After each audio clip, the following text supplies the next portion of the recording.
भ्रष्ट अधिकाऱ्यांसाठी शेतकऱ्यांचा टकल्या महाकाल मी आहे। आणि म्हणून ज्या ज्या ठिकाणी भ्रष्टाचार होतो त्या त्या ठिकाणी आवाज उचलण्याचं काम आम्ही करत असतो।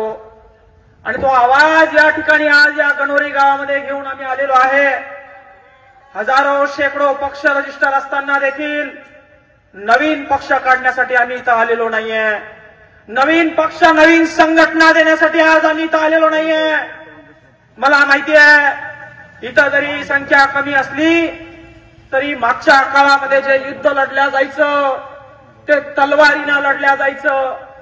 मध्यंतरी काळामध्ये शाहू फुले आंबेडकरांनी जे युद्ध लढलं ते पेनाच्या जोरावर लढलं। आणि आता जे आपल्याला युद्ध लढायचंय ते सोशल मीडियाच्या माध्यमातून लढायचंय। आणि म्हणून इतर लोक आपल्याला ऐकत नसून पूर्ण तालुका सोशल मीडियाच्या माध्यमातून आज आपल्याला बघतोय हे मला सांगायचंय। आणि सुरुवात करत असताना या सर्व नेत्यांना धडकी भरलेली आहे की आता हे बाळगुंड शेतकऱ्याचे तरणे बांड पोरं आता राजकारणाच्या दिशेने वळालेले आहे आणि आमच्या राजकारणाच्या खुर्च्या ते काय आता आमच्या खुर्च्यावर जाऊन बसता की काय। या ठिकाणी आम्ही समाजसेवा करत असताना एक गोष्ट लक्षात आली, कुठल्याही समाजाची कुठल्याही दुर्बल घटकाची दीनदलिताची समाजसेवा करण्यासाठी राजकीय पाठिंबा असावा लागतो। आणि जोपर्यंत राजकीय पाठिंबा मिळत नाही तोपर्यंत त्या मागासलेल्या भागाचा विकास होत नाही। हे माझ्या अनुभवातून मी तुम्हाला सांगतोय। मी माझ्या गावामध्ये सरपंच पदाला अपक्ष म्हणून उभा राहिलो। काँग्रेस पार्टीचे उमेदवार होते, भाजपचे उमेदवार होते, राष्ट्रवादीचे उमेदवार होते। 40-40, 50-50 वर्षापासून राजकारण करणारे प्रस्थापित लोक होते। मात्र 2 वर्षापासून राजकारणात ऍक्टिव्ह असलेलं पोरग उभं राहतं, अपक्ष म्हणून उभं राहतं आणि 1000च्या लीडनं निवडून येतं। हा संदेश मी तरुणांना या ठिकाणी देण्यासाठी आलेलो आहे की शेतकऱ्यांचे पोरं व्यवस्थेत जाऊ शकतात। या ठिकाणी आज आपण बघतो आपले जिल्हा परिषद सदस्य, आपले पंचायत समिती सदस्य, आपले आमदार, आपले मार्केट कमिटी सदस्य, आपले सभापती ही सगळी करोडोंची औलाद आहे।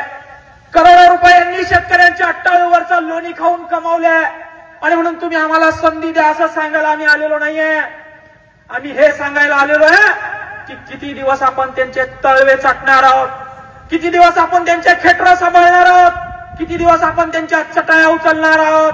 आपण स्वतः या राजकीय व्यवस्थेत यावं, आपण स्वतः आपल्या घरातील तरुण्या बांड पोरांना संस्थेत घ्यावं आणि त्यांना संधी द्यावी।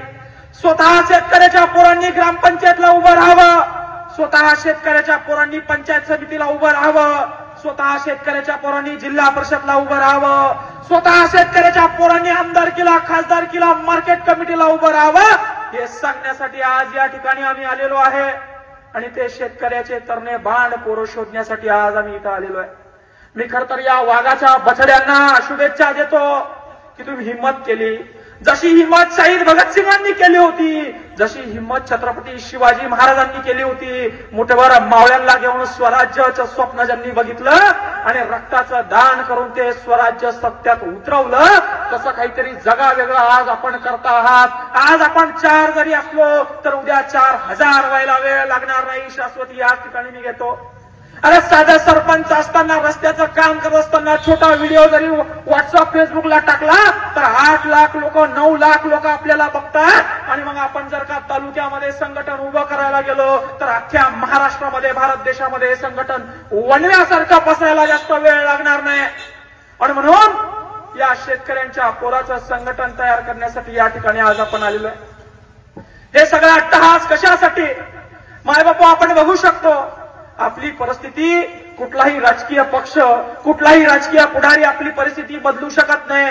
बाबा आपल्या पोरानं घेतलेलं शिक्षण, आपल्या नातवानं घेतलेलं शिक्षण हेच आपली पिढी बदलू शकतं। तो नोकरीला लागून आपल्या 10 पिढ्या बदलू शकतो, पण आपण या भिकारचोट राजकारणाच्या नादाला लागून आपलं आयुष्य बर्बाद करून घेतोय। आणि म्हणून शेतकऱ्याची तळमळ ज्याला माहित आहे, जो शेतकऱ्याच्या बांधावर जातो, ज्याला नागर माहित आहे, वखर माहित आहे, कोळपणी माहित आहे, पेरायचं कसं, उगवायचं कसं, फवारणी कशी द्यायची, खत कसं द्यायचं आणि ते बाजारात विकायचं कसं, हे ज्याला माहित आहे त्याने आता राजकारणात यायचं। मार्केट कमिटी शेतकऱ्यांसाठी आहे, माझ्या मित्रानं सांगितलं। पण हजारो लाखो करोडो रुपये या मार्केट कमिटीवर खर्च करायचा कशासाठी? तर खुर्चीसाठी.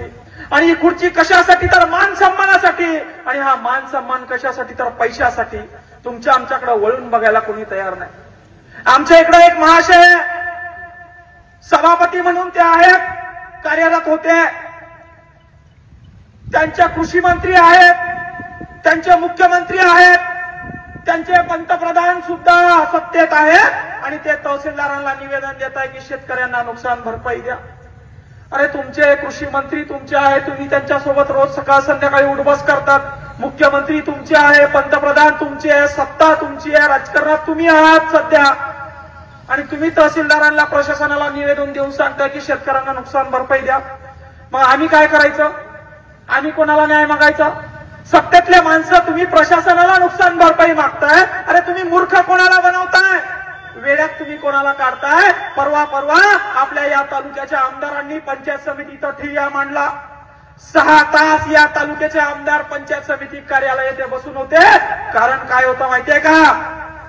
शेतकऱ्यांना शासन अनुदान देतं विहिरीसाठी, घरकुलासाठी, शेडसाठी, बाथरूमसाठी, बैलाच्या गोठ्यासाठी. आणि त्या अनुदानाच्या फायली, हे व्हिडिओ हे प्रशासक मंजूर करत नाही म्हणून आमदार तर तिथं पंचायत समिती कार्यालयात जाऊन बसले.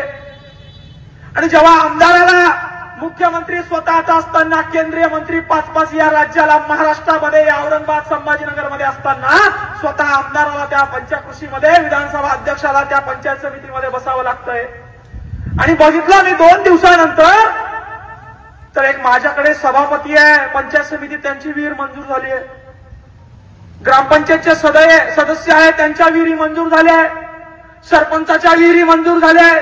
त्यांच्या बायकोच्या नावावर एक कोठा, भावाच्या नावावर एक विहीर आणि त्यांच्या स्वतःच्या नावावर एक शेड मंजूर झालंय. काही ठिकाणी 30-30 हजार रुपये परत घेण्यात आले. फासला बाजार या ठिकाणी चालू आहे पंचकृषीमध्ये, तालुक्यामध्ये. आणि आज या ठिकाणी निवडणूक नाहीये. कुठल्या निवडणुकीला मतदान मागायला आम्ही आलेलो नाहीये.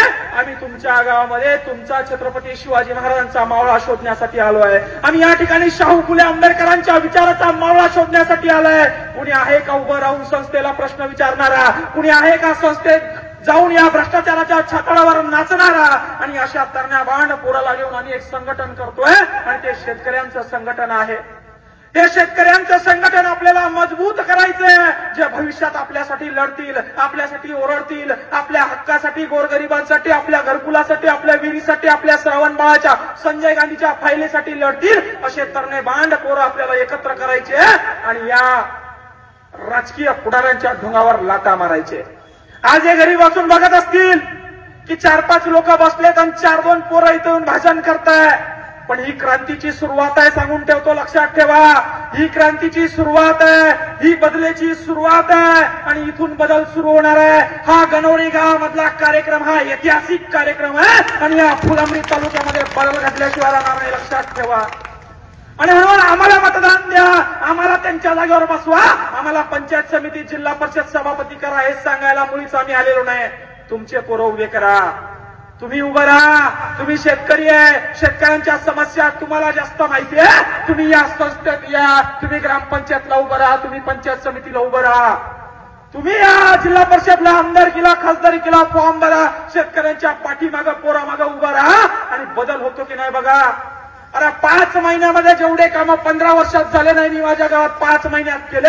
असे कामं जर चालू असले तर 1 वर्षामध्ये गावाचा काया पालट व्हायला वेळ लागत नाही. एवढ्या धडाडीनं कामं सुरू आहे. माझ्या गावात मी ड्रेनेज लाईन केलं बाबा. दादा तुम्हाला कळत असेल हिशोब. माझ्या गावात मी ड्रेनेज लाईन केलं, इस्टिमेट बनवला 500 रुपये देऊन, तर 2 लाख रुपयामध्ये 60 पाईपाचं इस्टिमेट बनवलं आणि ते इस्टिमेटावर काम सुरू करायचं. तर माझा एक कॉन्ट्रॅक्टर मित्र येतो, म्हणला अरे हे चुकीचं इस्टिमेट बनलंय, मी तुला दुसरं इस्टिमेट बनवून देतो. त्याच इस्टिमेटला परत 1000 रुपये देऊन बदलून घेतलं, तर त्याच 2 लाखामध्ये परत 18 पाईप बसले. ज्या 2 लाख रुपयात 7 पाईप बसत होते, त्याच 2 लाखात परत 18 पाईप बसले आणि 18 पाईपासाठी 2 लाख रुपये खर्च. म्हणजे नियमानं केलेला हा भ्रष्टाचार, कायद्याच्या कसोटीत राहून केलेला हा कसा भ्रष्टाचार सुरू आहे बघा. मी त्या 2 लाखामध्ये 70 पैप टाकून ते पूर्ण केलं, कारण मला माहित होतं आज न उद्या विकास हा आपल्याला करायचा आहे. मोठ्या अपेक्षेनं लोकांनी आपल्याला निवडून दिलेलं आहे. मात्र त्याच जागेवर हे कॉन्ट्रॅक्टर लोक जे आज राजकारणात ऍक्टिव्ह आहे ते राजकारण करत नाहीये. राजकारणाचा अर्थ आहे दीनदलित गोर गरिबांचं नेतृत्व करणं, त्यांच्या हक्कासाठी लढणं, संसदेत त्यांच्यासाठी आवाज उचलणं, भ्रष्टाचारावर मात करणं. पण हे राजकारण करत नसून, समाजकारण करत नसून स्वतःचं पोट भरताय. 10 तिकडं कंटेनर सिमेंट कालवायचे घेत आहेत, फॉर्च्युनर इंडिवर 50-50 लाखाच्या गाड्या घेत आहेत, यांच्या मोठमोठाले हॉटेल आहे, यांचे मोठमोठाले रेस्टॉरंट आहे, यांचे मोठमोठाले गार्डन आहे, फार्म हाऊस आहे. आणि हे कुठून आले? यांची कारकीर्द बघा, सुरू झाले तेव्हा यांच्याकडे 5, 50, 10, 20, 30 लाख रुपये होते. आता 5, 50, 10, 20, 30 कोटी रुपये 5-5 वर्षात यांनी हे सगळं कमवलंय. कुठून कमवलं हे बघा. आणि म्हणून आमच्यावर विश्वास न ठेवता स्वतःच्या मनगटावर विश्वास ठेवा, हे सांगण्यासाठी आज या ठिकाणी आम्ही आलेलो आहोत. बाबा, माझा बाप स्वतः शेतीत काम करता करता, उन्हात काम करता करता टमाटे, गोबी, बटाटे पिकवता मेलाय अक्षरशः. म्हणून त्या शेतकऱ्याच्या बापाची तळमळ मला माहितीये.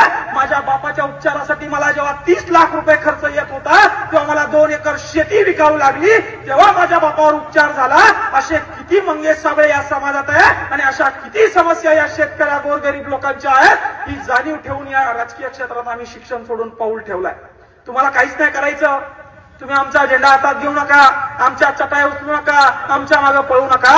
पण जेव्हा तुमचे जिल्हा परिषद सदस्य इथं कोण आहे, अनुराधाताई चव्हाण असतील, किशोर बलांडे असतील, आमदार हरिभाऊ बागडे असतील, खासदार रावसाहेब पाटील दानवे असतील, आपण या सगळ्यांना गृहीत धरून मतदान करतो की आम्हाला पोलीस स्टेशनमध्ये कामं येतील, आम्हाला हॉस्पिटलमध्ये कामं येतील. हे तुमच्या कधीही कामं येणार नाहीत. म्हणून तुमच्यातले पोरं उभे करा. तुमचा शेतकऱ्याचा हिरा कुठलाय? तुमचा तरणा बांड पोरगा तुमच्यासाठी नागडा होऊ शकतो का? तुमच्यासाठी लढू शकतो का? तुमच्यासाठी तो समस्येला तोंड देऊ शकतो का? हे शोधा आणि शेतकऱ्यांच्या पोरांना या प्रस्थापित लोकांसमोर उभं करा. आणि हे सांगण्यासाठी आज या ठिकाणी आम्ही आलेलो आहे.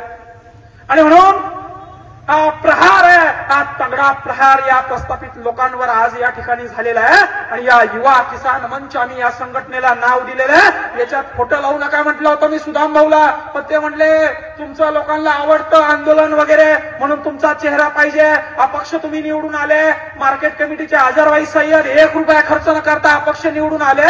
कुठेतरी तुम्ही अपक्ष हा पायंडा पाडलाय, कुठेतरी बच्चू कडून सारखं काम त्या ठिकाणी तुम्ही करता, म्हणून तुमच्या चेहऱ्यावर पब्लिक जमेल. मी त्यांना सांगतो, पब्लिक जमो का न जमो, माझे 4 मावळे या ठिकाणी आज जमले आणि ते तुमच्यासाठी भांडतील, तुमच्यासाठी लढतील. आम्ही काही नवीन करत नाही आहोत. जे शाहू फुले आंबेडकरांनी केलं, जे छत्रपती शिवाजी महाराजांनी केलं, जे छत्रपती संभाजी महाराजांनी केलं, तेच आम्ही या ठिकाणी करतोय. कुणाला लुटण्यासाठी, लुबाडण्यासाठी, कोणाची चटाई उचलण्यासाठी सांगायला या ठिकाणी आम्ही आलेलो नाहीये. आणि म्हणून या युवा किसान मंचाच्या माध्यमातून पूर्ण तालुकाभर, महाराष्ट्रभर बनण्यासारखं हे संघटन आपल्याला पेटवायचंय. आपल्या शेतकऱ्यांच्या पोराचं हे संघटन आहे. 4-2 शेतकऱ्याची पोरं आपण गावातून उभं करावी, या प्रस्थापित लोकांविरोधात त्यांना पाठिंबा द्यावा आणि त्यांना या संस्थेत पाठवावं, हे हात जोडून सांगण्यासाठी या ठिकाणी आलेलो आहे. आपण सर्वांनी शांतपणे या ठिकाणी माझं बोलणं ऐकून घेतलं. मागच्या जवळपास 2 तासापासून सहकार्याचं बोलणं ऐकून घेतलं. कुठलाही राजकीय दबाव आम्ही या ठिकाणी कोणावर टाकण्यासाठी आलेलो नाही. तर पुढच्या निवडणुकीत जो काम करेल